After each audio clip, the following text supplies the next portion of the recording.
Life, please. All right. Wow. All right, let's go down and enjoy it. Just walk around and like I said, the little piles of stone are not significant. The little piles of stone inside are the piles that we created when we were just gathering the stones so that you could walk inside. Otherwise you'd sprain your ankle.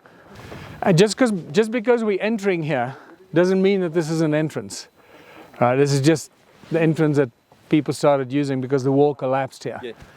But these walls were completely intact. And just to show you, this is really where I had my first epiphany when they were when they were clearing the site, and I was standing on top here and I could literally hear from the top as they were lifting up the stones and putting them on the piles or putting some back on the walls. I could hear the ding ding ding ding, like a little musical xylophone going on down here. And that's when I went, oh my God, these things ring like bells. And there's just some beautiful, look, you can see what the stones look like on the inside. Black Hornfels rock, but look at that shape. Even in this little fragment you can see there's something else going on in here. This is not a flat break like stones normally break. So wow. That's magic. Let me use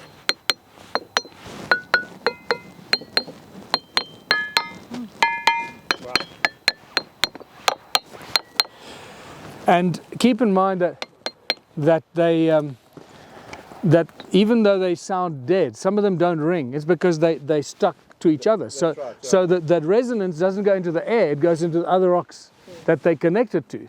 They still ring when you hit them, and they're still picking up the frequencies from the ground. But I think this one, when you lift this one up, it rings beautifully. It's like a cowbell. Yeah, tubular bells there. Yeah. And so it just, just when I throw that down.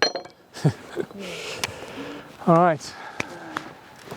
So just take a walk around. I suggest you walk around the outside perimeter because you really get the sense of the size of it looking in and back to the other side.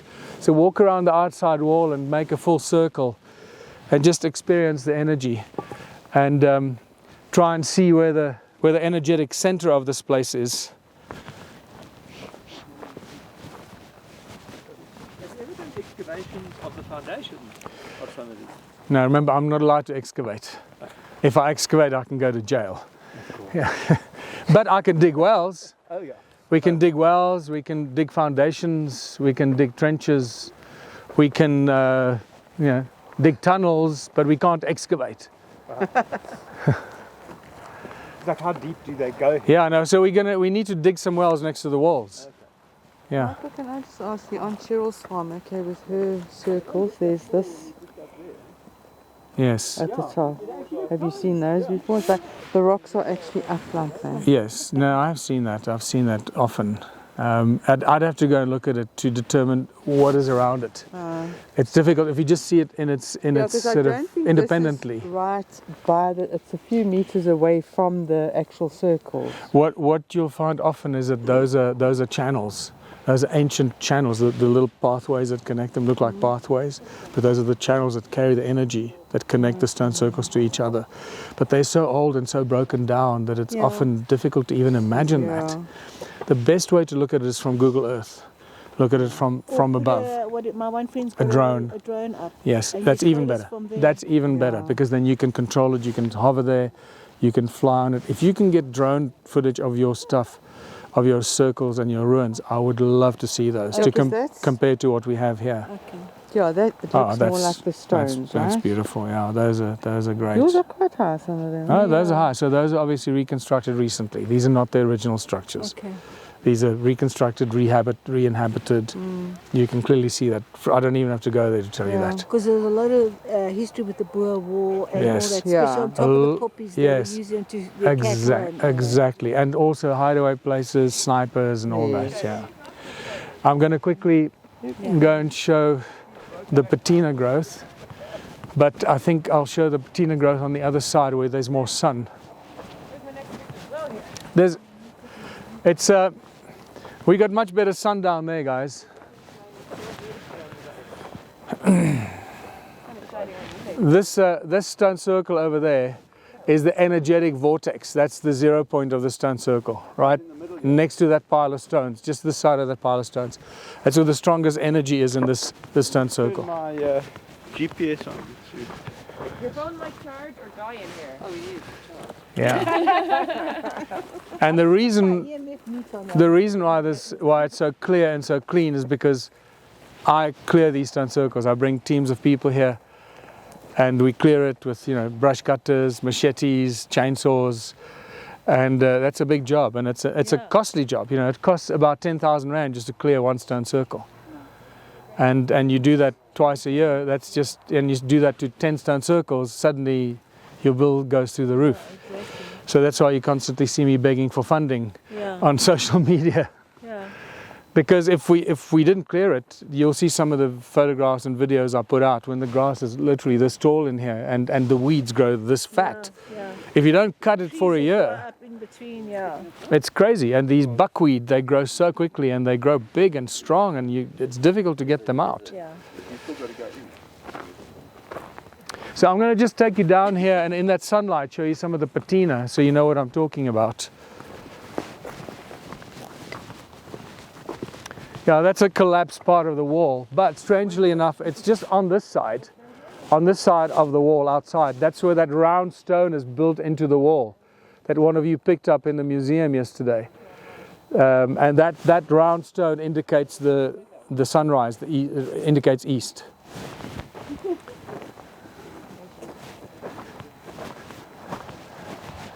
So here we've got some nice sunshine from the side. You can see the internal structure and the patterns in the stone. This is great because the sun is giving us lovely shade profile and the intricacies of the inside. You can see the different, whatever it was inside the stone that has turned to stone. That's a beautiful indicator. And just below it, there's a whole different thing going on here. Look at this one, has got a whole bulge here. But the patina on some of these is spectacular. If you look at this one, doesn't have much patina growth, which is interesting. And yet some of them you can see here. There's distinct patina growing here. The edge, look at that brownie, the brownie patina edge. I'm showing you the subtle. These are the subtle patina growth. Oh, so it's not the brown stuff? Yes, it is. It's the brown reddish stuff here. Oh. It's the brown reddish stuff here. And you can clearly see, look at this stone here. This is not a stone, this is a fossil. You can see, but just by looking at the edge, this bony thing sticking out or whatever. So I just want to find one of them that have got better patina. I normally use that wall to indicate the patina, but here you got, there's a nice ridge, that patina. Can you see the brown reddish patina growing on the top ridge there? Beautiful. This one here has got a lot of patina growing on it, but this could already be from previous growth before it was put. Is it like the organism? No. The patina is you're thinking about lichen. Lichen is that white stuff that grows. That's different. That is a living organism, like a parasite kind of thing. Patina is just pure oxidization and crystallization of the rock, and so it actually consumes a bit of the rock. So it eats up a little bit of the rock, and so it happens from both inside and from outside the rock. And the patina, literally, it's an oxidization process. So that's why it has that reddish color, obviously, and because of the iron in the rock, the iron content, it gets that reddish color as well. And it just incredibly slowly. This is why when you find tools, artifacts, or something that has been consciously broken, you can see this was broken by somebody, or it was broken at a specific point in time, and you can see the growth of patina on the break, and it's like 1 millimeter or 2 millimeters thick. I mean, even when it gets to 1 millimeter thick, that patina is already 50,000, 100,000 years old, or possibly older. I mean, we're guessing. We don't really know, but it's just certainly not a few thousand years. It's dozens or hundreds of thousands of years. And we have some tools and artifacts that are in the museum that were clearly from an era that's 200,000 years and older, because the patina is more than 2 millimeters thick. It's a spectacular very simple indicator, very obvious and a simple indicator of the age. And what I love about this here, you can see this break here, there's more patina appearing here, growing. You can see the patina, look, this is a lovely example, look at the patina growing on some of those pieces sticking out there. So it's not a homogeneous thing. Look at this patina growing there. That's a great example. So just for us to be able to see it like this is a long time of growth. This didn't happen overnight, or even 1,000 years. This is way more than 1,000 years already. That's my take on it. It's, well, any of the I'm not sure what you mean by shear breaks, but Straight breaking, straight sort of. not necessarily. No. Some of the places you can see here, it's growing on the tip of that little thing sticking out there. So it's not on the flat surface. And even the first one that I showed there, it was little jagged points that were sticking out that was suddenly had patina growing on it. It's difficult to say. And I guess because rock has energy, rock has energetic properties. We know this. It all depends where the energy is resonant with the patina frequency, and it wants to grow there. That's another consideration that we have to take into account. We can't just, rock is not a dead thing. It has memory. It has memory. Silica contains memory, therefore it has energy, it has consciousness. So the patina growth will happen in places that we probably can't anticipate based on the energetic content of that rock and how it manifests on the surface of that and of that break of the rock.